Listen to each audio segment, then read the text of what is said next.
नमस्कार यो एभिन्यूज खबरको संकेत हो र तपाई अहिले एभिन्यूज एट 7 मा हुनुहुन्छ। म सुभाष नेपाल। म विष्णु बसौला। प्रारम्भमा मूल खबर। जाजरकोटको जुनै चाँदेको औल खोलामा जीव दुर्घटना। वडा अध्यक्ष अमर बहादुर साई सहित 6 जनाको मृत्यु।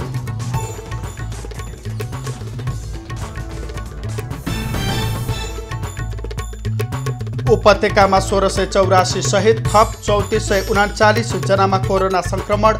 सक्रिय संक्रमितको संख्या 25,000 नाग्यो।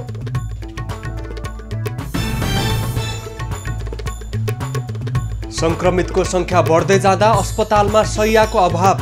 संक्रमणलाई व्यवस्था नगर्न स्वास्थ्य मन्त्रालयको आग्रह। अस्पतालहरूमा बेडको अभाव हुँदै गएको छ। विभिन्न देशका लागि प्रस्तावित राजदूतको संसदीय सुनवाई सुरु। 10 दिनभित्र उजुरी दिन आह्वान। सूचना तथा उजुरी सङ्कलन गर्ने उद्देश्यले पशुपति विकास कोषले बनाएको गुरु योजनाको स्थानीयद्वारा विरोध।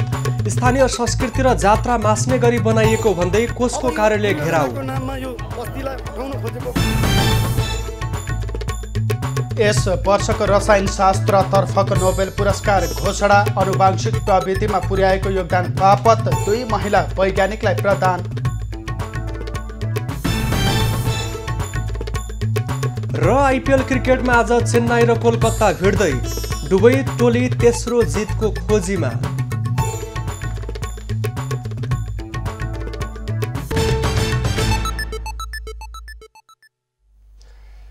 सुभाष, आज हामीसँग सुरुवातमा निकै दुःखद खबर छ। जाजरकोटको जुनी चाँदे गाउँपालिकामा जीव दुर्घटना हुँदा 6 जनाको ज्यान गएको छ। त्यहाँ वडा अध्यक्षदेखि स्वास्थ्य कर्मीसम्मको मृत्यु भएको जानकारी आइरहेको छ। पक्कै पनि विष्णु, यहाँले भने जस्तै निकै दुःखद खबर रहेको छ र दुर्घटनामा 1 जना बेपत्ता भएका छन् र बेपत्ताको खोजी कार्य अगाडि बढाइएको छ। अब खबरको सिलसिला प्रारम्भ गरौँ जीव दुर्घटना सम्बन्धी प्रसङ्गबाट। जाजरकोटको जुनी चाँदे गाउँपालिकामा बुधबार भएको जीव दुर्घटनामा 6 जनाको मृत्यु भएको छ। मृत्यु हुनेमा वडा अध्यक्षदेखि स्वास्थ्य कर्मीसम्म रहेको प्रहरीले बताएको छ। 1 जना खोलामा बगेर बेपत्ता भएका छन्। सदरमुकाम खलङ्गाबाट जुनी चाँदेको परालेका लागि हिँडेको भए 1 ज 935 नम्बरको जीव जुनी चाँदे 1 औल खोलामा बुधबार दिउँसो दुर्घटना भएको हो।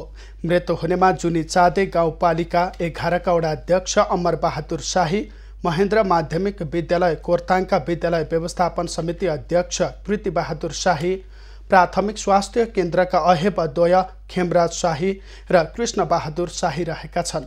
यस्तै मालिका बस्नेत र लालबहादुर बुढाको पनि दुर्घटनामा मृत्यु भएको छ। जीव सडकबाट खोलामा खसेको घटनास्थलमा रहेको स्थानीय बासिन्दा रामबहादुर शाहीले बताएका छन्। दुर्घटनामा घाइते भएका नरबहादुर बुढालाई उपचारका लागि सुर्खेत लगिएको छ। घटनास्थलमा प्रहरी चौकी पञ्चाला, इलाका प्रहरी कार्यालय बडा वनको टोली पुगेको छ। जिल्ला प्रहरी कार्यालयका प्रहरी निरीक्षक महेश आचार्यको टोली पनि घटनास्थलतर्फ जाँदैछ। र यसै विषयमा थप जानकारी दिनका लागि यति बेला हाम्रो टेलिफोन सम्पर्कमा जोडिनु भएको छ हाम्रा संवाददाता दिनेश श्रेष्ठ। दिनेश, जाजरकोटको जुनी चाँदे गाउँपालिकामा आज जीव दुर्घटना हुँदा वडा अध्यक्ष सहित 6 जनाको मृत्यु भएको छ। यस घटनाबारे विस्तृतमा जानकारी गराउनुहोस्। सुभाष, जाजरकोटको जुनी चाँदे गाउँपालिकामा आज दिउँसो दुःखद घटना भएको छ।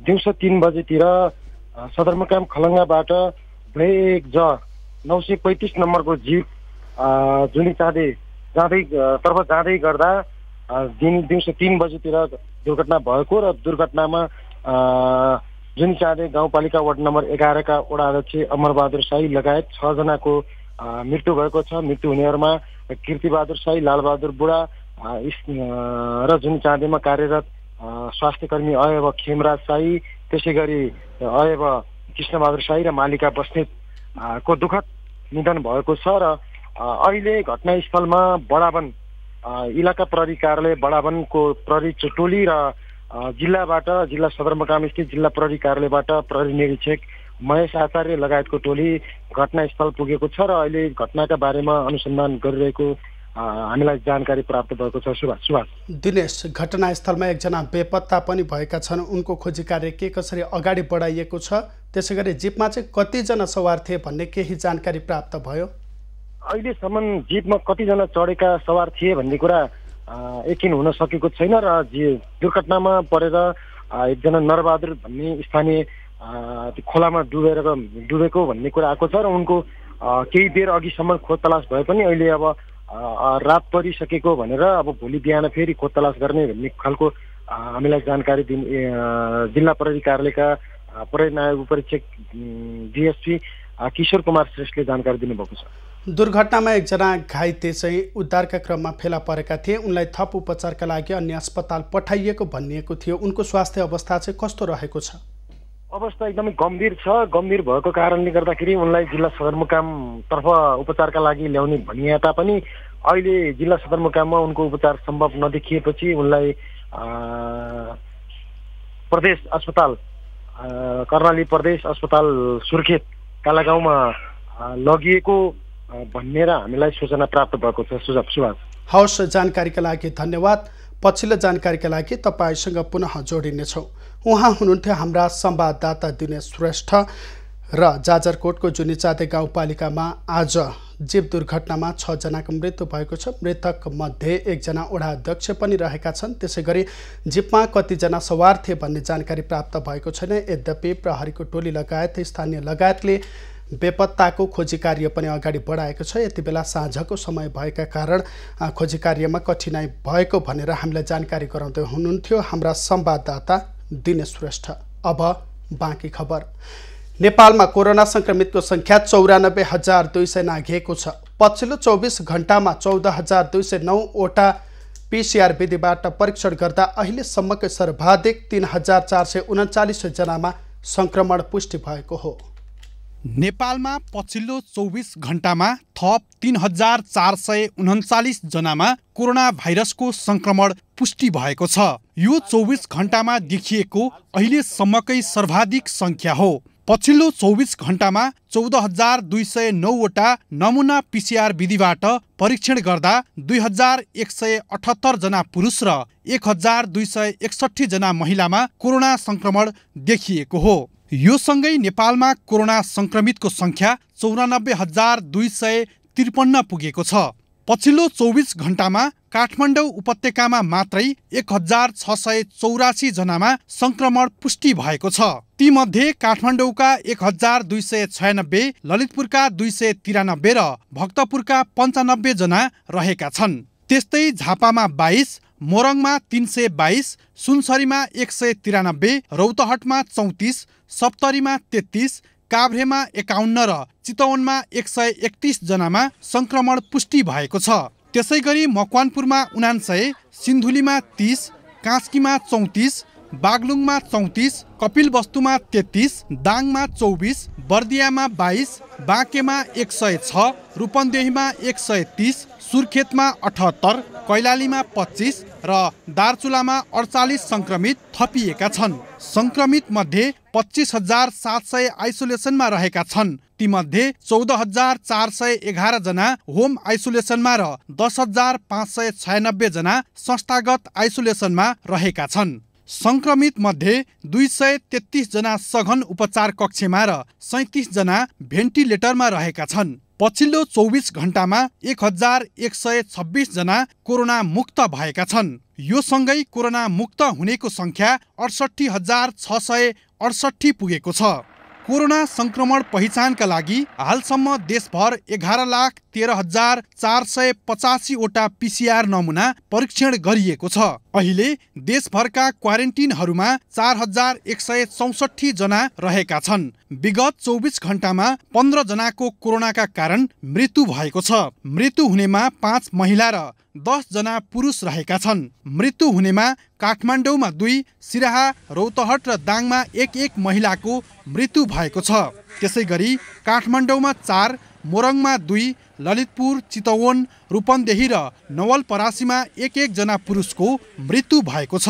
यो सँगै नेपालमा कोरोनाका कारण ज्यान गुमाउनेको संख्या 578 पुगेको छ। 500 भन्दा बढी सक्रिय संक्रमित रहेका जिल्लाहरूमा काठमाडौँ, भक्तपुर, ललितपुर, मोरङ, सुनसरी, चितवन र रूपन्देही रहेका छन्। त्यस्तै सोलुखुम्बु, मनाङ र मुस्ताङमा संक्रमितको संख्या 0 रहेको छ। स्वास्थ्य तथा जनसङ्ख्या मन्त्रालयले उपत्यकामा कोरोना संक्रमितको संख्या बढ्दै जाँदा अस्पतालहरूमा शय्याको अभाव हुँदै गएको जानकारी दिएको छ। बुधबार आयोजित नियमित पत्रकार सम्मेलनमा मन्त्रालयका प्रवक्ता डाक्टर जागेश्वर गौतमले काठमाडौँमा संक्रमितहरूको व्यवस्थापन गर्न थप चुनौती देखिएको जानकारी दिए। उनले यही स्तरमा संक्रमण दर बढिरहे उपत्यकाका अस्पतालहरूले भार थाम्न नसक्ने पनि बताएका छन्। डाक्टर गौतमले संक्रमितको उपचार सरकारी र निजी दुवै अस्पतालहरूले गर्न आवश्यक रहेको पनि जानकारी दिए। वृद्धि भएसँगै कतिपय अस्पतालहरूमा बेडको अभाव हुँदै गएको छ। बिरामीहरूलाई पाएक पर्ने ठाउँमा बेड उपलब्ध हुन सकेको छैन। यस महामारी प्रकोपको बेलामा सबै सरकारी तथा निजी अस्पतालहरूले कोभिडका बिरामीहरूको उपचार व्यवस्था गर्न आवश्यक छ। प्रवक्ता गौतमले पछिल्लो समय चाडपर्व नजिकै गर्दा बजारमा मानिसहरूको भिड देख्दा संक्रमणको व्यवस्था गरिएको जस्तो देखिएको भन्दै सबैलाई सतर्कता अपनाउन आग्रह गरे। जनस्वास्थ्यको मापदण्ड पालना नगर्दा संक्रमण दर बढिरहेको भन्दै सतर्कताका साथ अघि बढ्नुपर्नेमा उनले जोड दिएका छन्। कोरोना भाइरसको त्रासका कारण रोकिएका विभिन्न तहका परीक्षा सञ्चालनको लागि सरकारले सैद्धान्तिक सहमति दिएको छ। बुधबार मन्त्री परिषदका निर्णय सार्वजनिक गर्दै सरकारका प्रवक्ता प्रदीप गेवालीले सोमबार बसेको मन्त्री परिषद बैठकले सबै तहका परीक्षा सञ्चालनको लागि सहमति दिएको बताए। मन्त्री गेवालीले परीक्षा सञ्चालनको लागि सरकारले तोकेका स्वास्थ्य सम्बन्धी मापदण्ड भने पूरा हुनुपर्ने बताए। तहबाट जारी गरिएका जनस्वास्थ्य तथा सुरक्षा सम्बन्धी मापदण्डहरू पूर्ण रूपमा पालना गर्ने गरी परीक्षा सम्बन्ध आयोग, विश्वविद्यालय, प्रतिष्ठान, बोर्ड, परिषद, विद्यालय तथा शिक्षण संस्थाहरूलाई सबै तह, विषय र प्रकृतिका परीक्षाहरू सञ्चालन गर्न सैद्धान्तिक स्वीकृति दिने। त्यस्तै शिक्षक सेवा आयोगको अध्यक्ष र 2 सदस्यको नियुक्तिको लागि लोकसेवा आयोगको अध्यक्षतामा सिफारिस समिति गठन गर्ने निर्णय भएको छ। उनले राष्ट्रिय परीक्षा बोर्डका कर्मचारीको पद पूर्ति सम्बन्धी प्रक्रियालाई निरन्तरता दिने पनि निर्णय भएको बताए। त्यस्तै चाडपर्व मनाउन काठमाडौँबाट गाउँ जाने र त्यसपछि फेरि काठमाडौँ फर्कने गर्दा कोरोना संक्रमण पनि ओहोर दोहोर हुने सम्भावना बढी भएको बताए। कोरोना संक्रमणको जोखिम उत्तिकै रहेको भन्दै प्रवक्ता गेवालीले यसपालि टाढैबाट आशीर्वाद लिने काम गर्न उपयुक्त हुने बताए। दशैं मनाउँदा हाम्रा अभिभावकहरूको सुरक्षालाई असाध्यै सुरक्षा संवेदनशीलतालाई असाध्यै ध्यानमा राख्नुपर्ने जरुरी छ। मेरो आग्रह छ त्यसकारणले यसचोटि सदा जस्तो काठमाडौँबाट गाउँ फेरि गाउँबाट काठमाडौँ यो संक्रमण पनि सँगसँगै आउने र ओहोरदोहोर गर्ने जुन जोखिम छ यो कुरालाई विशेष ध्यान राखिदिनु होला। मन्त्री परिषद बैठकले विभिन्न मुलुकमा अवैधानिक वाणिज्य दूतको नियुक्ति तथा पदोन्नति गर्ने निर्णय गरेको पनि मन्त्री गेवालीले बताएका छन्। अमेरिका, बेलायत र दक्षिण अफ्रिकाको लागि प्रस्तावित राजदूतहरूको सुनवाई प्रक्रिया अगाडि बढेको छ। संसदीय समितिले प्रक्रिया सुरु गर्दै प्रस्तावित राजदूत विरुद्ध 10 दिने उजुरी आह्वान गरेको छ। आज बसेको समितिको बैठकले भोलिबाट लागू हुने गरी अमेरिकाका लागि प्रस्तावित राजदूत डाक्टर युवराज खतिवडा, बेलायतको लागि प्रस्तावित राजदूत पूर्व मुख्य सचिव लोकदर्शन रेग्मी, दक्षिण अफ्रिकाको लागि प्रस्तावित राजदूत डाक्टर निर्मल कुमार विश्वकर्मा विरुद्ध उजुरी आह्वान गरेको छ। संसदीय समितिको कार्यविधि 2075 को दफा 12 बमोजिम उजुरी आह्वान गरिएको समिति सभापति लक्ष्मणलाल कर्णले जानकारी दिएका छन्। सुनवाईको लागि समितिमा प्राप्त नाम आम नागरिकलाई जानकारी गराउने र प्रस्तावित व्यक्तिहरूका सन्दर्भमा सूचना तथा उजुरी सङ्कलन गर्ने उद्देश्यले सरकारी सञ्चारका माध्यमहरू मार्फत सूचना सार्वजनिक गर्न संसदीय सुनवाई समितिको कार्यविधि 2075 को दफा 12 बमोजिम समिति सचिवलाई निर्देशन दिन्छ। खतिवडालाई अमेरिकाको लागि आवश्यक र अमेरिकाको अलावा Panama, Costa Rica, Mexico, L Salvador, होन्डुरस र ग्वाटेमालाको लागि राजदूतमा नियुक्तिको लागि सिफारिस गरिएको छ। त्यस्तै पूर्व मुख्य सचिव रेग्मीलाई बेलायतको लागि आवश्यक तथा गणतन्त्र आयरल्यान्ड र गणतन्त्र माल्टाको लागि गैर आवश्यक राजदूतको लागि सिफारिस गर्ने निर्णय सरकारले गरेको थियो। त्यस्तै डाक्टर निर्मल कुमार विश्वकर्मालाई दक्षिण अफ्रिकाको लागि आवश्यक राजदूत र ओल्सुवाना, Kenya, Congo, Tanzania, Zambia, Zimbabwe, Gabon लगायतका देशका लागि गैर आवश्यक राजदूतको पदमा नियुक्तिको लागि सिफारिस गरेको छ। नेपाल चिकित्सक सङ्घले शुक्रबार देशभरका स्वास्थ्य संस्था तथा अस्पतालमा आकस्मिक र कोभिड-19 का बाहेक सम्पूर्ण सेवा बहिष्कार गर्ने निर्णय गरेको छ। प्राध्यापक डाक्टर गोविन्द केसीको 19औं आमरण अनसनको 24औं दिन पुग्दा समेत सरकारले वार्ता टोली समेत गठन नगरी व्यवस्था गरेको प्रति नेपाल चिकित्सक सङ्घको गम्भीर ध्यानाकर्षण भएको बताइएको छ। सङ्घले जारी गरेको विज्ञप्तिमा बिहीबार 2 घण्टा र शुक्रबार पुरै दिन आकस्मिक र कोभिड-19 बाहेकका सबै सेवा बहिष्कार गर्ने लेखिएको छ। सङ्घले असोज 22 गते बिहीबार बिहान 9 बजेदेखि 11 बजेसम्म देशभरका स्वास्थ्य संस्था तथा अस्पतालमा आकस्मिक र कोभिड-19 का सेवा बाहेक अन्य सेवा बहिष्कार गर्ने भएको छ। त्यस्तै सङ्घका शाखा कार्यालय देशभरका स्वास्थ्य संस्था वा अस्पतालको प्राङ्गणमा जनस्वास्थ्यको मापदण्ड अपनाई सामाजिक दूरी कायम गर्दै धरना गर्ने पनि निर्णय गरिएको छ। सङ्घले नेपाल सरकारले चाहेको अवस्थामा जुनसुकै बेला वार्ताका निमित्त सहजीकरण गर्नको लागि तयार भएको बताएको छ। सुभाष, हिन्दूहरूको महत्त्वपूर्ण धार्मिक स्थल पशुपति क्षेत्रको बृहत्तर विकासको लागि 100 वर्षे गुरु योजना तय भएको छ। गुरु योजनाले बृहत्तर विकास सँगसँगै सिफलसम्मको क्षेत्रफललाई समेट्ने गरी तय गरिएको छ। त्यसपछि नागरिकहरू लगातार सङ्घर्षको कार्यक्रम अगाडि सार्दै सडकमा उत्रिरहेको अवस्था छ। पक्कै पनि यहाँले भने जस्तै उनीहरू चरणबद्ध आन्दोलनमा उत्रिएका छन्। यसै क्रममा आज उनीहरूले मानव साङ्लो बनाएर पशुपति क्षेत्र विकास कोषको कार्यालय घेराउ गरेका थिए भने उनीहरूको चिन्ता केमा छ भने स्थानीय संस्कृति, जात्रा, पर्व मासिने हो कि भनेर उनीहरू चाहिँ त्यही चिन्तामा डुबेका कारण उनीहरू चाहिँ यति बेला आन्दोलनमा उत्रिएका छन्। र यसै सम्बन्धी थप खबर। पशुपति क्षेत्र विकास गुरु योजनाको विरोध गर्दै स्थानीय बासिन्दाले पशुपति क्षेत्र विकास कोषको कार्यालय रहेको क्षेत्रलाई मानव साङ्लो बनाई घेराउ गरेका छन्।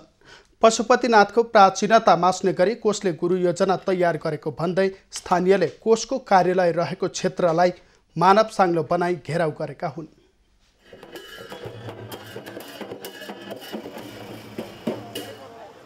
पशुपतिका स्थानीय बासिन्दाले पशुपति क्षेत्र विकासको नाउँमा परापूर्व कालदेखिको बस्ती मास्ने र पशुपति क्षेत्रभित्रको स्थानीय संस्कृति तथा जात्राको विनाश गर्ने गरी गुरु योजना ल्याइएको आरोप लगाएका छन्। पशुपति क्षेत्रभित्र रहेका 140 पर्व र 40 वटा भन्दा बढी जात्रा मास्ने गरी कोषले गुरु योजना ल्याएकाले विरोध गर्नु परेको उनीहरूको भनाइ छ। कोषले ल्याएको गुरु योजनाको खारेजीको माग गर्दै दोस्रो चरणको विरोध स्वरूप बुधबार कोषको कार्यालय घेराउ गरिएको पशुपति क्षेत्र संयुक्त सङ्घर्ष समितिको भनाइ छ। यहाँको धर्म संस्कृति जोगाउनलाई त यहाँ लिच्छवीकालदेखि बसिरहेका हाम्रा पिता पुर्खा यहाँ लिच्छवीकालदेखि नै यहाँ बसिआएको अनि के सबै यावत त्यो धर्म त्यहाँदेखि जोगाउँदै आएको यो बस्तीलाई चाहिँ यहाँबाट विस्थापित गरेर अनि अब यो गुरु योजनाको नाममा यो बस्तीलाई हटाउन खोजेको कारणले गर्दाखेरि हाम्रो विरोध हो। समितिले खास गरी स्थानीयले गुरु योजना खारेज गर्न पशुपति क्षेत्र विकास कोषको खारेजी गरी काठमाडौँ महानगरपालिका अन्तर्गत ल्याउन माग गरेका छन्। तर सरकार संवेदनशील नभएकाले कोभिड संक्रमणको जोखिमको अवस्थाका बीच पनि आफूहरू आन्दोलनमा उत्रन बाध्य भएको समितिको भनाइ छ। गुरु योजना खारिज गर्ने, पशुपति विकास कोष खारिज गर्ने, यो काठमाडौँ महानगरपालिका अन्तर्गत ल्याउने जुन चिन्ता चाहिँ के भने हाम्रो मेजर माग थियो, त्यो मागमा चाहिँ सरकार संवेदनशील छैन। सरकार सानोतिनो कुरा गरेर यो आन्दोलनलाई चाहिँ के भने त्यो मन्थर बनाउने किसिमको कुरा थियो। पशुपति क्षेत्र विकास कोषले स्थानीय बासिन्दा र स्थानीय निकायसँग समन्वय नगरी गुरु योजना तयार पारेकाले समस्या देखिएको स्थानीयहरूले बताएका छन्। स्थानीय बस्ती हटाउने भन्दा पनि पशुपति क्षेत्रभित्रका जात्रा पर्वहरूको विनाश हुने चिन्तामा आफूहरू रहेको स्थानीयले बताएका छन्। पशुपति क्षेत्र विकास कोषले गत साउन महिनामा सिफलसम्म बस्ती खाली गराउने प्रस्ताव सहितको गुरु योजना मन्त्रालयमा पठाएको थियो। कोषले तयार पारेको 100 वर्षे गुरु योजनाले भुवनेश्वरी मन्दिरदेखि सिफलसम्मको बस्ती हटाउने परिकल्पना गरेको छ। पत्रकार निर्मला पहराईको मृत्युबारे छानबिनको माग गर्दै कैलालीको घोडाघोडीमा प्रदर्शन गरिएको छ। रेडियो कैलालीमा कार्यरत निर्मला रुखमा झुन्डिएको अवस्थामा मृत फेला परेकी थिइन्। उनी भदौ 31 गतेबाट सम्पर्कविहीन भएकी थिइन्। पत्रकार निर्मला पहराईको न्यायको लागि कैलालीको घोडाघोडीमा प्रदर्शन गरिएको छ। गत असोज 2 गते रुखमा झुन्डिएको अवस्थामा फेला परेकी निर्मला पहराईको न्याय र सत्य तथ्य छानबिनको माग गर्दै प्रदर्शन गरिएको हो। रुखमा झुन्डिएको अवस्थामा फेला परेकी निर्मलाको सुनियोजित रूपमा हत्या भएको दावी गर्दै पक्राउ परेकालाई सार्वजनिक गर्न आफन्तले माग गरेका छन्। यहाँबाट बोलाएर सुनियोजित तरिकाले हत्या गरिएको छ। हत्याको आरोपीलाई पनि समातिएको छ, सार्वजनिक गरेको छैन। अहिलेसम्म हत्याका धेरै प्रुफहरूले पुष्टि भइसकेको छ, तर पनि उसलाई सार्वजनिक नगरेर जुन बचाउने खेल भइरहेको छ त्यसको विरुद्धमा र न्यायको पक्षमा हामीले आन्दोलन गर्छौं। हत्याका थुप्रै प्रमाणहरू पेश हुँदा पनि प्रशासनबाट अनुसन्धानमा ढिलाइ हुँदा सरकारका प्रमुख 3 वटा निकायलाई दबाब दिनका निमित्त प्रदर्शन गरिएको दलित अधिकार कर्मी भरत विकले बताएका छन्। तत्काल अपराधीलाई कानुनी कठघरामा नल्याए कडाभन्दा कडा आन्दोलन गर्ने चेतावनी समेत दिएका छन्।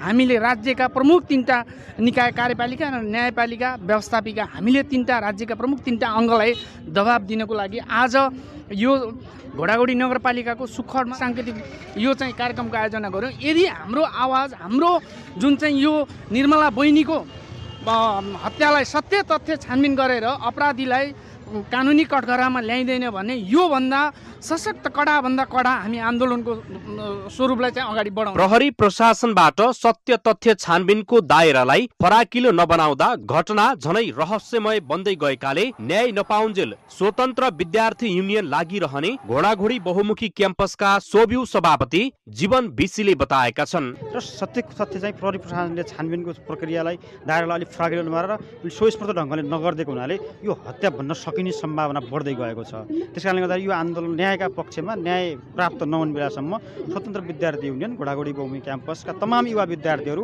यसका न्यायका पक्षमा स्वस्फूर्त ढङ्गले न्यायका पक्षमा ओर्लिन तयार छ। उता यो घटनाको विषयमा प्रहरी प्रशासनले भने घटनाको निष्पक्ष छानबिन भइरहेको दावी गर्दै आएको छ। चाहिँ जुन अनुसन्धान प्रक्रिया हो त्यो अनुसन्धान प्रक्रियामा जति जुन टुल्सहरू युज गर्नुपर्ने अथवा चाहिँ जोसँग बुझ्नुपर्ने अथवा जुनलाई चाहिँ हामीले सोधपुछ गर्नुपर्ने हिसाबमा चाहिँ हामीले देख्यौँ अथवा अनुसन्धान गर्दै जाँदा देखियो तत्त व्यक्तिहरूसँग हामीले बुझ्ने हैन ती मिन्सहरू अथवा ती टुल्सहरू चाहिँ प्रयोग गरिरहेका। घटनामा संलग्न रहेको आशंकामा मृतकका परिवारको जाहेरीको आधारमा प्रहरीले स्थानीय ललित जागरी र धना साउतलाई नियन्त्रणमा लिएर अनुसन्धान थालेको छ।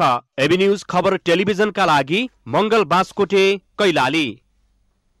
सहकारी आन्दोलनको विस्तार, विकास र सुदृढीकरणका निम्ति 25 वर्ष रणनीतिक योजनाको मस्यौदा तयार भएको छ। अन्तर्राष्ट्रिय अभ्यास, राष्ट्रिय अवस्थालाई समेत ध्यानमा राख्दै सहकारी क्षेत्रको समग्र विकासका निम्ति स्पष्ट भिजनका साथ रणनीति तयार गरिएको सरकारवालाको भनाइ छ। संविधानले 3 खम्बे अर्थनीतिमा सहकारी क्षेत्रलाई महत्त्वपूर्ण क्षेत्रको रूपमा व्याख्या गरेको छ। समय र परिस्थितिका आवश्यकता सम्बोधन गर्ने गरी हामी कार्यक्रम बनाउनको निम्ति खुला छौं। हामीलाई पुरै बाँधेको अवस्था छैन। त्यसैले यो रणनीति हो। रणनीतिको मातहतमा रहेर हामीले कार्यनीति बनाउँछौं। राष्ट्रिय सहकारी विकास बोर्डले तयार पारेको रणनीतिक योजनाले सहकारी क्षेत्रलाई समय सापेक्ष रूपमा प्रविधि मैत्री बनाउँदै लैजाने लगायतका विषय उल्लेख छ।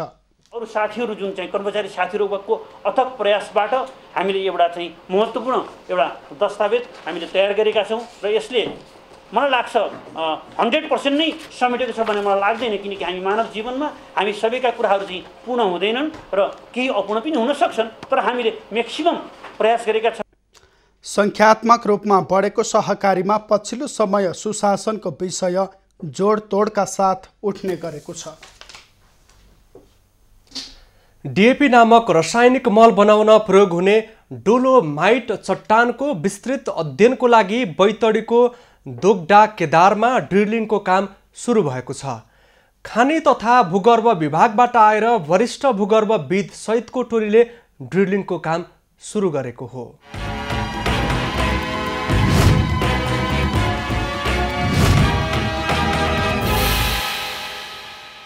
खानी तथा भूवर्ग विभागले बैतडीको दोगडा केदार गाउँपालिकामा ड्रिलिङको काम अगाडि बढाएको छ। यसअघि विभिन्न चरणमा गरिएको अध्ययनको क्रममा डोलोमाइट चट्टानको सतहमा डिएपी मल बनाउन प्रयोग हुने खनिज प्रचुर मात्रामा देखिएकाले अन्तिम चरणको अध्ययन सुरु गरिएको विभागले जनाएको छ। क्वालिटी कस्तो आउँछ भोलि, यसको डिपोजिट क्वान्टिटी कति हुनसक्छ, यसको चाहिँ विस्तृत अध्ययन गर्नको लागि चाहिँ अहिले हामीले चाहिँ यो खनिज अन्वेषणको अन्तिम चरण अन्तर्गत ड्रिलिङ कार्य गरिरहेका छौँ। बैतडीका विभिन्न क्षेत्रमा फलाम, चुनढुङ्गा लगायत अन्य खनिजहरूको सम्भावना रहेको छ। निकै लामो प्रयासपछि सरकारले यसपल्ट डोलोमाइट चट्टानमा भएका खनिज तत्त्वहरूको अध्ययन सुरु गरेको छ। अहिलेको सरकारसँग पनि माननीय लेखराज भट्ट जुन यही सुदूरपश्चिमबाट सरकारमा प्रतिनिधित्व गर्नुहुन्छ, उहाँले विशेष चासो राखेर हामीले उहाँलाई घचघचाइसकेपछि यो काम अगाडि बढ्यो। 2 चरणको अध्ययनको क्रममा पुरचौडीको रतोकादेखि दोगडा केदारसम्मको डोलोमाइट चट्टानमा 10 देखि 30% फस्फोराइड रहेको अनुमान गरिएको थियो। तर यसअघिको परीक्षणको क्रममा 4 देखि 12% सम्म मात्र फस्फोराइड देखिएको विभागले जनाएको छ। सतहमा फस्फोराइड कम भए पनि भित्री सतहमा भने ड्रिलिङ पछि थाहा हुने विभागको अनुमान छ। उत्खननका लागि योग्य देखिएमा सरकारले तुरुन्तै थप काम अघि बढाउनु पर्ने स्थानीयको माग छ। परीक्षण गरेपछि यसलाई अब यो ठाउँको कच्चा पदार्थलाई निकासी गर्ने कुरा कच्चा पदार्थको प्रक्रियाबाट त्यसलाई सानोभन्दा सानो यसलाई कार्यान्वयन लैजानुपर्छ। डोलोमाइट चट्टानमा क्याल्सियम अक्साइड, म्याग्नेसियम अक्साइड र फस्फोराइड लगायत खनिज रहने बताइएको छ, जुन डिएपी मल बनाउनको लागि आवश्यक पर्दछ। यो रासायनिक मल उत्पादनका लागि बैतडीमा मात्रै 30 देखि 40 वर्षलाई पुग्ने कच्चा पदार्थ रहेको अनुमान गरिए पनि अन्तिम चरणको अध्ययन पछि मात्रै विस्तृत थाहा हुने बताइएको छ। एभिन्यूज खबरका लागि बैतडीबाट लोकेश साउथको रिपोर्ट।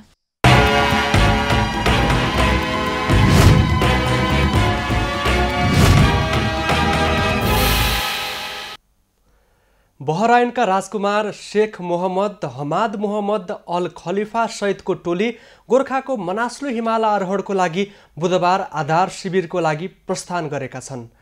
8163 मिटर उचाइको मनास्लु हिमाल विश्वमा किलर माउन्टेनको नामले चिन्ने गरिएको छ। राजकुमार अल खलिफा मङ्गलबार हेलिकप्टरबाट उत्तरी गोर्खाको सामा गाउँ पुगेका थिए। राजकुमार सहितको टोलीलाई सामा गाउँवासीले परम्परागत वेशभूषा छुवा लगाएर सजिएर स्वागत गरेका थिए। आरोहण टोलीमा बहराइनको शाही परिवारका सदस्य, सुरक्षा टोली, नेपाल तथा नेदरल्यान्ड्सका आरोहण गाइड रहेका छन्। अक्टोबर 15 देखि 20 तारिकभित्र उक्त टोलीले हिमाल आरोहण गर्ने कार्यक्रम रहेको छ। आरोहण टोली केही दिन मनास्लु बेस क्याम्पमै रहने बताइएको छ। बाँके प्रहरीले 3.5 महिनाको अवधिमा विभिन्न आपराधिक मुद्दामा फरार 361 प्रतिवादी पक्राउ गर्न सफल भएको छ। प्रहरीले हत्या, अपहरण, ज्यान मार्ने उद्योग लगायत विभिन्न अपराधका घटनामा संलग्न व्यक्तिलाई पक्राउको लागि सक्रियता देखाएको हो। जिल्ला प्रहरी कार्यालय बाँकेका अनुसार चालू आर्थिक वर्ष 2077-78 को 3.5 महिनाको अवधिसम्म 361 जना फरार अभियुक्त पक्राउ परेका छन्। फरार अपराधीलाई पक्राउ गर्ने अभियान निरन्तर चलिरहेपछि लकडाउन पछिको समयमा प्रहरीले विशेष सक्रियता देखाएको थियो। प्रहरीका अनुसार असारदेखि हालसम्म अदालतबाट फैसला भएका 315, मुल्तवीबाट 23 र चालु मुद्दाबाट 23 फरार अभियुक्त पक्राउ परेका हुन्।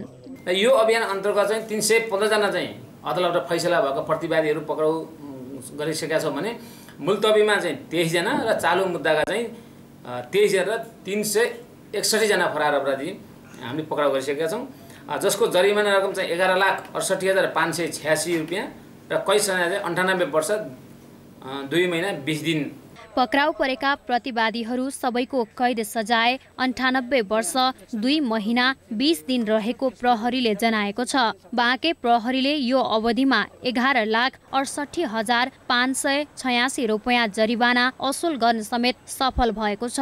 जिल्ला अदालतबाट फैसला भएका र जिल्ला प्रहरी कार्यालयमा मुद्दा दर्ता भएका सहित बाँकेमा 2,358 जना प्रतिवादी फरार रहेका छन्। 2210 जना चाहिँ फैसला भएको चाहिँ अहिलेसम्म डाटा अपडेटिङमा यो देखिया छ र प्रहरीमा मुद्दा दर्ता भएको चाहिँ 148 जना, जम्मा चाहिँ 2358 जना चाहिँ हाम्रो डाटा देखिएको छ र हाम्रो यो जुन अभियान हो पक्राउ गर्ने यो अभियान चाहिँ निरन्तर चलि नै रहेको छ।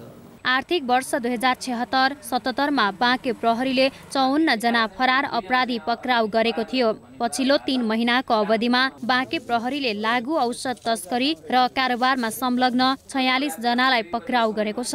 तीमध्ये 35 जना माथि मुद्दा दर्ता गरेको छ। त्यस्तै प्रहरीले खैरो हिरोइन 124 ग्राम, चरेस 3 किलो 500 ग्राम, अफिम 14 किलो, गाँजा 13 किलो, कोरेक्स 22 लिटर बरामद गरेको छ। जिल्लामा गुण्डागर्दी, हत्या, तस्करी, प्राकृतिक स्रोतको दोहन लगायतका समस्याहरू चुनौतीको रूपमा रहेको प्रहरीले जनाएको छ। खुला सीमाका कारण आपराधिक घटना भने बढ्दो क्रममा रहेका छन्। खम्बपुन, बाँके। अबको पालो नयाँ पुस्ताको।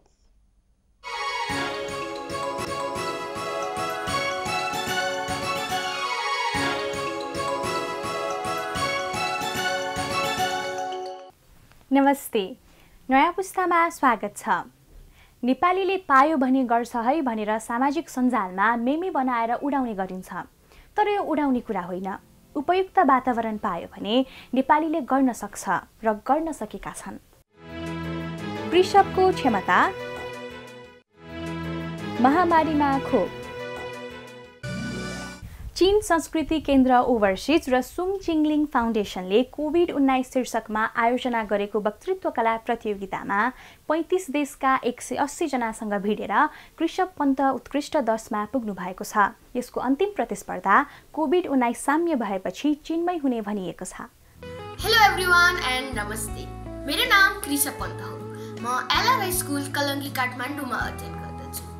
कोभिड-19 पेन्डेमिकका कारण हाम्रो देश मात्र होइन, entire world is suffering very bad. China culture centre र चाइना सुङ चिङलिङ फाउन्डेसनले online story club fighting against corona virus my story seeking little cultural ambassador नामको एउटा प्रतियोगिता आयोजन गरेको रहेछ।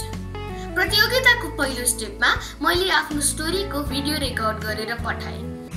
而新冠肺炎的疫情在尼泊尔也持续了将近5个月，在这段时间里，为了保护大家不被感染，学校停课。 32 देशका 180 जनाले त्यो कम्पिटिसनमा भाग लिएका थिए। भोटिङ र इन्टरनल इभ्यालुएसनले टप 10 छान्यो। हजुरहरूको माया र आशीर्वादले म पनि टप 10 मा परेँ। विनरले पेन्डेमिकको अन्त्यपछि बेजिङमा आयोजना हुने अन्तर्राष्ट्रिय बाल महोत्सवमा सहभागी हुने मौका पनि पाउनेछन्। मैले आफूलाई फिट राख्न व्यायाम गर्दछु, ब्याडमिन्टन पनि खेल्दछु। बिहान भएपछि सरस्वती माताको दर्शन गरी आशीर्वाद थाप्दछु। पेन्डेमिकको डिफिकल्ट टाइममा पनि आफ्नो जीवनको पर्वाह नगरी आफ्नो ड्युटी गर्ने डाक्टर, नर्सेस, सुरक्षाकर्मी, सफाइकर्मी लगायत सबैलाई म सम्मान गर्दछु। मैले आफ्नो खाली समयमा नयाँ नयाँ किताब पढ्दछु, गुगलमा नयाँ नयाँ र क्रिएटिभ कुराहरू सर्च गर्दछु। त्यसले मेरो स्कुलको प्रोजेक्ट वर्कमा पनि धेरै सहयोग पुर्याउँदछ। Wish you all the best, be happy, stay safe, thank you. कोभिड-19 को महामारीका क्रममा महामारी बाहेक अन्य स्वास्थ्य सेवामा निकै धेरै समस्या आयो। त्यसमध्ये बालबालिकालाई लगाउने खोप पनि हो। कोरोना संक्रमणको जोखिमका बीचमा पनि महिला स्वास्थ्य स्वयंसेविका, स्वास्थ्य कर्मी र आमाहरूले बालबालिकाको खोप लगाइरहेका छन्। लकडाउनका कारण गाडी नचल्दा आमाहरू बालबालिका बोकेर 4-5 किलोमिटरसम्म पैदलै खोप केन्द्रमा पुगेर बालबालिकालाई खोप लगाउने गरेका छन्। यो खोप 2 महिना अगाडि लगाउने खोप हो, लकडाउन कारणले गर्दा मिलेन, अनि त्यसैले लिएर आएको थियो। अब आज खोइ मिल्छ कि नै त्यो पनि थाहा छैन। अधिकांश खोप केन्द्रहरू साना र साँघुरा छन्। खोप केन्द्रमा आमा र बच्चाहरूलाई बस्ने न्यूनतम आधारभूत सुविधासम्म छैन। तिनै अव्यवस्थित खोप केन्द्रमा ससाना नानीहरूलाई बोकेर आमाहरू खोप लगाउन पुग्छन्। खोप लगाउन स्वास्थ्य चौकी तथा खोप केन्द्रमा आउने आमाहरूलाई स्वास्थ्य कर्मीहरूले साबुन पानीले मिची हात धुन, घर बाहिर निस्कदा वा भिडभाडमा जाँदा मास्क लगाउन र सरसफाइमा ध्यान दिन सल्लाह सुझाव दिँदै आएका छन्। कहीँ बाहिरबाट आएर फोहोर छोएर त्यस्तो के भयो कम्तीमा पनि 4-5 पटकसम्म दिनमा एकदमै मिची हात धुनु पर्यो र बच्चाको पनि सँगसँगै बच्चाको पनि धोइदिनु पर्यो। लकडाउनकै बेला असारको तेस्रो सातादेखि नेपाल सरकारले बालबालिकालाई रोटारिक्स नामक नयाँ खोप दिन सुरु गरेको छ। यो बालबालिकालाई दिइने 12औं खोप हो। झाडा पखाला विरुद्धको रोटारिक्स खोप पहिलो पटक 6 हप्तामा र दोस्रो पटक 10 हप्तामा गरी 2 पटक बालबालिकालाई दिइन्छ। स्वास्थ्य मन्त्रालयको तथ्याङ्क अनुसार नेपालमा वर्षेनी करिब 3,50,000 देखि 4 लाख बालबालिकाहरू झाडा पखालाको समस्याबाट प्रभावित हुन्छन्। तीमध्ये करिब 9% बालबालिकाको मृत्यु हुने गर्छ। यो चाहिँ बच्चा जन्मेदेखि चाहिँ 6 हप्तामा चाहिँ एउटा दिने, त्यसपछि लगतै अर्को 10 हप्तामा चाहिँ दिने।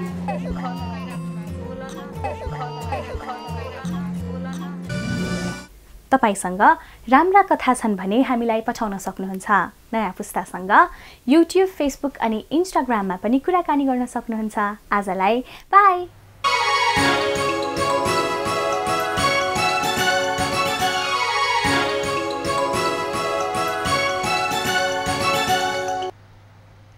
अबको पालो एभिन्यूज एट मौसमको। एभिन्यूज एट मौसमको साथमा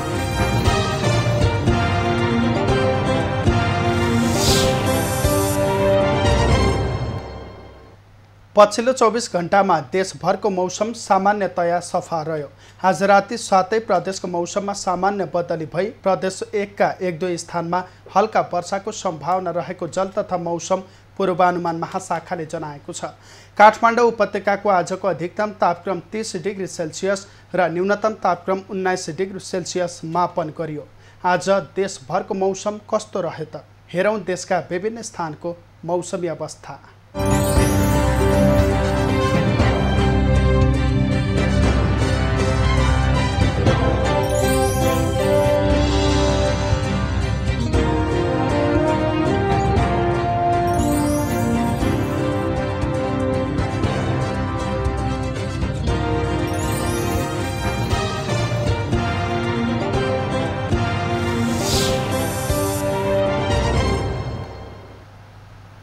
अहिलेलाई खबरको क्रम यति नै। एभिन्यूज खबरका यी सहित अन्य विस्तृत खबरका लागि www.avenews.tv लगअन गर्न सक्नुहुनेछ। युट्युब, फेसबुक र ट्विटरमा पनि हामीलाई फलो गर्न सकिनेछ। खबर भित्रको खबरका लागि हेर्दै रहनुहोला एभिन्यूज खबर। नमस्कार।